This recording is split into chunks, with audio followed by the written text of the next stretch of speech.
ఏలూరు జిల్లా పశ్చిమ గోదావరి జిల్లా సరిహద్దు ఉప్పుటేరు వంతెన వద్ద వాహనాలను క్షుణ్ణంగా తనిఖీలు చేస్తున్న పోలీసులు. ఆకివీడు భద్రతా వలయంలో ఆకివీడులో రామాలయం ఇష్యూపై హిందూ సంఘాలు చలో ఆకివీడుకు పిలుపునిచ్చిన నేపథ్యంలో ఆకివీడులో ప్రశాంతంగా ఉందన్న డీఎస్పీ బయట ప్రాంతాల నుంచి వ్యక్తులు ఆకివీడు రావద్దని సూచించారు. ఆకివీడులో 144 సెక్షన్ 30C యాక్ట్ అమల్లో ఉందన్న డీఎస్పీ రఘువీర్ విష్ణు.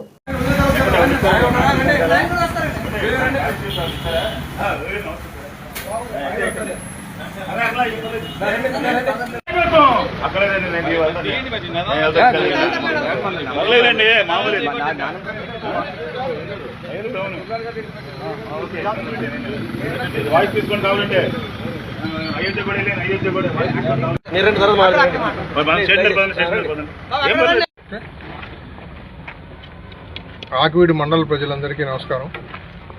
ఆకివీడులో రామాలయం దగ్గర ఏదో ఉద్రిక్త పరిస్థితులు నెలకొన్నాయన్న దీంతో చాలామంది చలో ఆకివీడు అని ఒక పిలుపునిచ్చారు.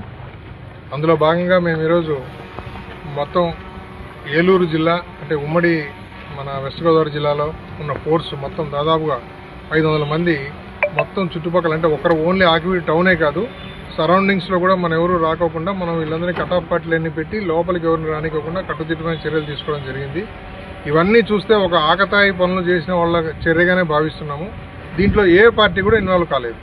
దయచేసి గుర్తుపెట్టుకోండి, ఏ పార్టీ కూడా దీనికి పిలిపించి ముందుకు రాలేదు. మీకు వాట్సాప్లో వస్తున్నటువంటి మెసేజ్లు ఇవన్నీ కూడా ఎవరికి వాడు క్రియేట్ చేసి వాళ్ళు వస్తున్నారు వీళ్ళు వస్తున్నారు అని చెప్పారు. మేము వాళ్ళందరితో పర్సనల్గా కూడా మాట్లాడాము. ఏం సార్ మీరు వస్తున్నారా, ఏమా మీరు వస్తున్నారని అడిగితే మాకేం తెలియదు సార్, మేము ఎవరు రావట్లేదు, మరి అక్కడ 144 సెక్షన్ ఉంది కదా మేము ఎలాగొస్తామని చెప్పేసి వాళ్ళే రివర్స్ మమ్మల్ని అడుగుతున్నారు. సో కాబట్టి దయచేసి ఇక్కడ ఆకివీడు మండలం మొత్తము 144 సెక్షన్ ఇంప్లిమెంటేషన్లో ఉంది. At the same time 30 police act కూడా ఇంప్లిమెంట్ చేస్తున్నాము. ఎవరు కూడా ఇద్దరికి మించి మనుషులు ఎక్కడ కూడా గుమిగూడి ఉండడానికి వీల్లేదు. దానికి అన్ని విధాల చర్యలు తీసుకొని ముందస్తుగా ఇప్పుడు మీరు అనుకుంటున్నట్టుగా కొంతమంది వాట్సాప్లో ఇంకొక మెసేజ్ పెట్టారు రాత్రి, మీరెవరు ఇళ్లలో ఉండొద్దండి, పోలీసులు ఏదైనా ముందస్తుగా అరెస్ట్ చేసేస్తారు. అరెస్ట్ చేయాల్సిన అవసరం కూడా ఏం లేదు. అందరూ కోఆపరేట్గానే ఉన్నారు. ఎవరో కొంతమంది ఆకతాయిలు దీనంతా వాట్సాప్లో కొన్ని క్రియేట్ చేశారు. వాళ్ళు ఎవరో కూడా మేము మొత్తం ట్రేస్ చేశాము. వాళ్ళ మీద ఖచ్చితంగా చట్ట ప్రకారంగా ఏం చర్య తీసుకోవాలో ఆ చర్య తీసుకుంటున్నాము. ఆల్రెడీ కొంతమంది చర్య కూడా తీసుకున్నాము. సో అప్పుడు జరిగిన సంఘటన దానికి సంబంధించి మనం 41 మందిని అరెస్ట్ చేసి రిమాండ్ పంపించడం జరిగింది. అది పెద్ద సమస్య కాదు. ఇప్పుడు దానికన్నా ముందు ఈ రామాలయం దగ్గర ఏదో జరిగిపోయింది చూడాలని చెప్పేసి చాలామంది బయట నుంచి రావాలనే ప్రయత్నం చేస్తున్నారు. దయచేసి అందరికీ మేము ఒకటే అప్పీల్ చేస్తున్నాము, ఆకివీడు చాలా ప్రశాంతంగా ఉంది. దయచేసి ఇక్కడికి వచ్చి ఉన్న ప్రశాంతతను ఎవరు భంగం కలిగించొద్దండి. అలాంటిది ఏమన్నా ఇక్కడ ఉంది అంటే ఖచ్చితంగా మీకు మీడియా ద్వారా మీకే తెలుస్తుంది. పై అధికారులు ఉన్నారు, మా ఎస్పీ గారు, కలెక్టర్ గారు, వీళ్ళంతా కూడా ఆకివీడు పరిస్థితి గురించి వాళ్ళే మాట్లాడతారు. మేము మాట్లాడడం భావ్యం కాదు. సో దయచేసి ఎవరికి వాళ్ళు ఏదో ఊహించేసుకొని ఈ ఊర్లో వచ్చి ఏదో జరిగిపోతుందని మటుకు ఇలాంటి అనవసరమైనటువంటి న్యూస్ని స్ప్రెడ్ చేయొద్దండి దయచేసి. సో అందరికీ చేతులెత్తి మీద దండం పెట్టి చెప్తున్నాము, ప్రతి ఒక్కరూ బాధ్యతాయుతంగా ఉండండి.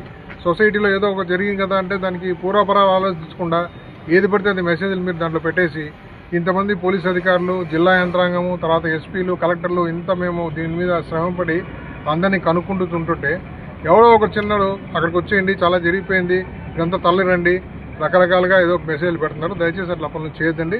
ప్రశాంతంగా ఉన్న ఈ ఊరిని ఇలాగే ప్రశాంతంగానే ఉంచుదాము. దీన్ని మరి ఎవరు కూడా భంగం కలిగిస్తే మేము సహించేది లేదు.